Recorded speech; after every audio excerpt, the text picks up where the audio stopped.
pangbababoy, pambabastos kay Senator Bongo sa isang sitting senator. Oo, wag ka mag-alala, darating din ang araw para sa iyo. Sana Senator Bongo, gantihan mo tong kupal na ito.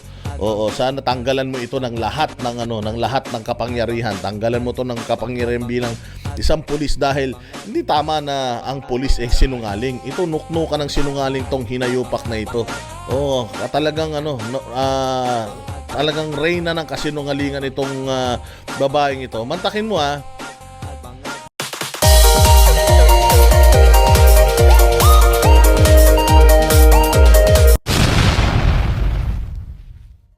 Kayo po ba ay naniniwala doon sa lumalabas na mga bali-balita ngayon na ito daw, ang binigay daw na datos sa mga kupal na mga taga-PNP, ito punyetang tong babae na to, no? Itong kupal na to, no? Napakasinungaling talaga ng hayop na ito. Nung nakaraan nagsosorry siya kay Senator Bongo, pero nagdadahilan siya na dumating na daw kasi yung sasakyan, na iwanan na daw siya kaya siya nananakbo. Nagsosorry ka dahil hindi mo sinagot si Senator Bongo, pero nagsisinungaling ka by saying paalis na yung sasakyan o parating na yung sasakyan kaya naiwanan ka na, kaya nananakbo ka. Nakita naman natin kung bakit ka nananakbo kay Senator Bongo . Nananakbo ka kay Senator Bongong hinayupa ka dahil ayaw mo sumagot sa kanyang mga tanong. Kaya nga yang iyong pangbababoy, pambabastos kay Senator Bongo sa isang sitting senator. Oo, wag ka mag-alala, darating din ang araw para sa iyo. Sana Senator Bongo, gantihan mo tong kupal na ito. Oo, sana tanggalan mo ito ng lahat ng lahat ng kapangyarihan. Tanggalan mo to ng kapangyarihan bilang isang pulis dahil hindi tama na ang pulis sinungaling. Ito nuknukan ng sinungaling tong hinayupak na ito. Oo, talagang talagang reyna ng kasinungalingan itong babaeng ito. Mantakin mo ha. Ang binigay sa ating datos ay nasa around 60,000 nationwide. 60,000 nationwide daw yung nag-celebrate nitong birthday ni Pangulong Duterte. Mga around 240 to be exact yung iba't ibang rallies na na-monitor natin. But as to the estimated number ng nag-participate ay mahigit 60,000. Hindi ko alam kung ano itong 240 na sinasabi niya. Is this 240 sites buong Pilipinas? Because masyado madami itong 240. Okay? Pero ang sinasabi niya dito, mga bossing, meron kasi dyan mga nagdi-divide. Sabi nila kasi yung 60,000 na nag-participate divided by 240, more or less, lang yan, ilan lang yan. I-divide natin 60,000 divided by 60,000 divided by 240. Lumalabas 250. Di ba? Mga around 240 to be exact yung ibang rallies na na-monitor natin. So, tama yung kanyang So, dito, so parang lumalabas 250 lang yung mga tao kung i-divide mo sa 240 yung 60,000. Pero, ang sinasabi niya dito, may mga na-monitor silang mga pag-rallies. Hindi niya sinasabi dito na ang gulo-gulo kasi na statement nitong babaeng to kasing gulo ng kasarian niya . Itong 240 na sinasabi niya, yung mga nakita daw nila ng mga rallies. Ayan, iba't ibang rallies na na-monitor natin, 240. Hindi yan bilang ng rally. Kasi ilan lang naman yung rallies na naganap sa buong Pilipinas . I think wala namang 50 yung rallies nationwide. So, yung 240 is not the rally na inorganize ng hiwa-hiwalay. Hindi po. Yung sinasabi niya, yung nakikita daw nila na mga mga tao diyan sa mga rallies na pinuntahan nila or minonitor nila, 240 lang daw yung mga tao, more or less 250 person. Putang ina. Police Brigadier General Jean Fajardo, hindi ko alam ko abogado ka, alam ko rin naman na hindi tanga mga pulis, okay? Pero sa mga sinasabi mo, parang ang bobo-bobo ninyong mga pulis. Kasi ikaw bilang isang general, bilang nakakataas sa ranggo, Dapat ikaw pinakamatalino sa inyo. Eh kung ikaw bobo ka, eh ano kaya yung mga mas mabababa rango sa'yo? Eh di mas bobo sa'yo. Tama ba naman na 240? Nakita mo ba yan? Yung tao na yan sa may Davao? Nakita mo kung gaano karami yan? Sa tingin mo 240 yan? Kahit tanga ka, kahit bulag, hindi maniniwala na 240 lang yan. O sabihin na natin wag sa Davao. Punta tayo ng Kidapawan. Pumunta ka ng Davao del Norte. Diyan sa may lugar ni Hubahib. Nakita mo kung gaano karami. Walang 240. Sobra-sobra yun, ma'am. So hindi ko alam kung hari at reyna ka ng fake news. Hindi ko alam kung hari ka o reyna eh. Pero hindi ko alam kung fake news ka. Pero ang alam ko, sinungaling ka. Abogado ka pa naman tapos nagsisinungaling ka. Unang-una sa lahat, pulis ka pa naman. Dapat kapita-pitagan ang inyong uniforme. Dapat walang halong kabalbalan.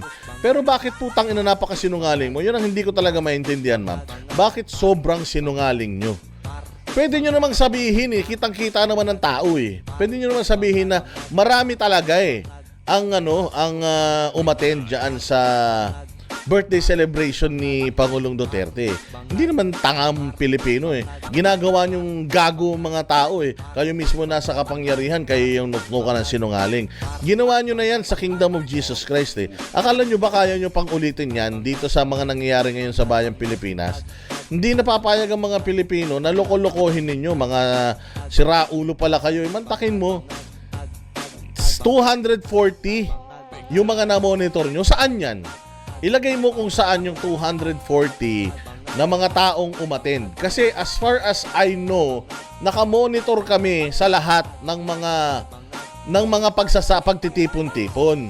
Alam nyo ba, yung unang araw namin dito sa Thailand, ang ano lang namin nun is 150 lang talaga yung ina-expect namin na darating. Kasi nga, maliit lang yung venue na naarkila natin. 150. Ano yun? Isang kwarto lang yun, ma'am. Yung dagdagan mo ng 100, 2 kwarto lang yun. Yung 250. Mantakin mo na puno namin yung kwarto na yun ng 150. Dagdagan mo na ng 100, ganun ang itsura ng 250. O sige, sabihin na natin yung pangalawang araw ng Thailand. Meron lang din silang inarkila na isang kwarto sa isang abandonadong mall. Ang umattend doon, siguro mga ganun, mga nasa 300 na mga Pilipino. Isang kwartong malaki lang po 'yun, ma'am. Siguro naman, marunong ka naman siguro bilang isang abogado, bilang isang general, marunong ka naman siguro ng surveying, 'di ba? Makikita mo 'yang tao na 'yan, ilang square foot 'yan, ilang square meters na lang, o ilang square meters or ilang square foot 'yang na 'yan. Yang area na 'yan diyan sa Davao. O nakita mo, yung mismong nakikita dyan sa picture sa background mo, ilang square meters yan. Ilang tao bawat square meters sa magkakasya. O yun, bilangin mo kung sapat ba yung 250 na sinasabi mo. Eh, dyan nga lang sa may Liwasang Bonifacio, tsaka dyan sa may dyan sa may Menjola yung nagpunta dyan, hindi lang yan 240. Kasi kung 240 yan, hindi sana kayo natataranta. Kung 250 yan na mga Pilipino, sana hindi nyo dinisperse yan. Diba? Pero the fact that you dispersed it, the fact na nakiusap kayo na wag kayo dito, it means kinakabahan na kayo kasi ang dami na yan. And isa lang sa mga yan yung tumakbo or tumalon papasok ng Menjola na yan at lahat yan nakapasok sa loob, hindi nyo na yan kayang kontrolin dahil mas madami na ngayon tao kaysa sa pulis. Kaya ito lang naman ang panawagan natin kay Brigadier General Jean Fajardo. Unang-una sa lahat, meron ka ng region na inassign na sa'yo bilang isang general. Ikaw ay naka-assign na sa region ng Bulacan. Bakit hindi ka na lang mag-focus dyan sa probinsya mo? Bakit ang hilig mo pang magsalita? Nangangarap ka rin bang maging PNP chief? Katulad ni General Torre. Huwag tayong masyadong ganid sa kapangyarihan, ma'am. Alam ko na pangarap nyo yan, pero yung gumawa kayo ng kasinungalingan para lang sa katuparan ng mga pangarap nyo, hindi po yan ang training ng mga pulis. Hindi po dapat nagsisinungaling ang mga pulis. Dapat ang integrity ng pulis ay intact. Kaya sana magdalawang isip ka dahil imbis na baka makatulong yan sa karir mo, yung pagsisinungaling mo, baka yan ang maging hudyat ng pagkasira ng pangalan mo, hindi lang ng pangalan mo, pati ng buong kapulisan. Nakakahiya kayo. Ang lalaki ng mga sweldo nyo. Sweldo ng taong bayan, pera ng taong bayan yung pinapasweldo sa inyo. Mga nakaupo lang kayo sa mga opisina nyong de aircon. Pinahihirapan nyo yung mga pulis na mabababa ang ranggo sa inyo na pinahaharang nyo sa mga tao. Tapos eto lang ang ginagawa ninyo sa pera ng taong bayan, sa sweldo ninyo na pinaghirapang buwis ng taong bayan. Yan, magsisinungaling kayo doon sa mga taong dapat pinoprotektahan at pinagsisilbihan ninyo. Kaya I'm calling on PNP na i-call out nyo itong general ninyo. Paano kami magtitiwala sa pulis kung yung mga pinuno puros mga sinungaling at puros mga luko-lokot loka-loka? Hindi ba? Oh, mantakin mo sa dami na yan, sa dami na, ay ko nga sa inyo, hindi nyo na yan maitatago. Noong nakaraan, sinabi nitong sinungaling na to, yung pulis hindi daw umiiyak. Nagpapahid lang daw ng luha. Bakit mo kailangan magsinungaling? Magkano ang natatanggap mo para lang magsinungaling ka? Yun ang gusto nating malaman.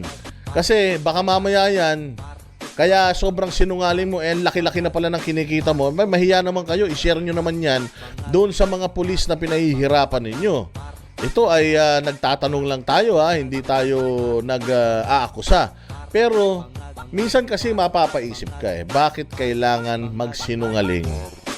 Wala namang dapat pagsinungalingan. Nakikita naman ng dalawang mga mata namin yung dami ng mga tao. Katulad nung nandiyan sa may KOJC compound. Warrant of arrest ng ibang tao at naka-address sa ibang lugar yung ipinresenta ni Torre. Pero para sa inyo, tama pa rin yun. Anak ng tinapay, talagang nandito tayo ngayon sa sitwasyon na sobrang lala. Rampant yung pagnanakaw ng mga nasa gobyerno, rampant yung pambubudol sa mga tao, tapos yung mga pulis na dapat pinagkakatiwalaan natin dahil kapit-apitagan yung kanilang reputasyon, ganito ang mga pinaggagawa, puros mga sinungaling. Nung nakaraan, sinabi ninyo na yung mga nagda-drugs na nahuhuli nyo, hindi naman lahat puros mga addict, yung iba naman recreational. Yung iba ginagamit nila dahil nag-overtime. So it's as if imbis na dinidemonize natin yung mga masasamang dulot ng paggamit ng droga, parang ginajustify pa ninyo na may magandang dulot to sa tao. Anong klaseng mga pulis kayo? Kaya naman pala kayo galit na galit kay Pangulong Duterte, kaya naman pala tinraidor nyo ang bayang Pilipinas at si Pangulong Duterte, kasi suportado nyo yung mga gumagamit ng drugs. Yun ba yung gusto nating palabasin? Neto na naman nakaraan, nagagalit kayo sa social media. Kasi social media daw ang nagpapakalat ng balita na ito daw yung crime rate daw sa Pilipinas ay tumataas. Sa listahan nyo naman, bumababa. Paano nga kami maniniwala sa inyo?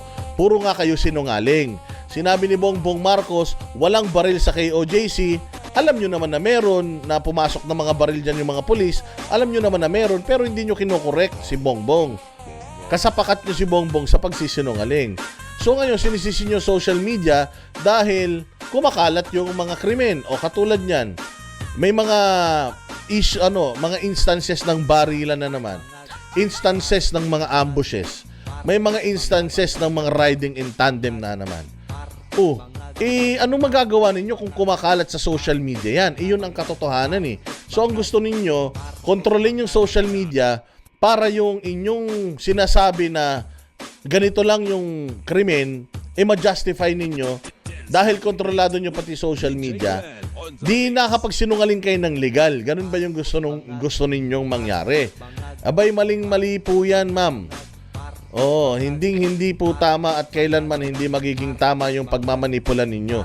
Hindi kasalanan ng social media kung bakit maraming krimen ngayon. Ang may kasalanan po ng krimen ngayon is yung kaluwagan ninyo sa krimen. Nakatuon kasi kayo sa politika Nakatuon kayo sa mga Duterte, nakatuon kayo sa Davao, pasamain ng Davao, hulihin si Baste, nakatuon kayo sa ganun. Hindi kayo nakatuon sa paglaban sa krimen. Yun ang lagi nating sinasabi, mga bossing. Kaya ako, sawang-sawa na ako sa kasinungalingan nitong PNP na ito, lalong-lalo na ito si Jean Fajardo. Jean Fajardo, kaya namin bilangin sa mga kamay namin kung ilang beses ka nang nagsinungaling sa bayan. Hanggang ngayon, saan ka kumukuha ng kapal ng muka para humarap sa taong bayan na nagpapasweldo sa'yo para lokohin mo harap-harapan? Maling-mali po yan, General Fajardo. Kasalanan ng mga kriminal kung bakit mataas ang crime rate ngayon. Hindi kasalanan ng social media. It's just that social media mas pinagkakatiwalaan na ngayon kesa sa media. Kasi nga ang media kinokontrol yung mga numero.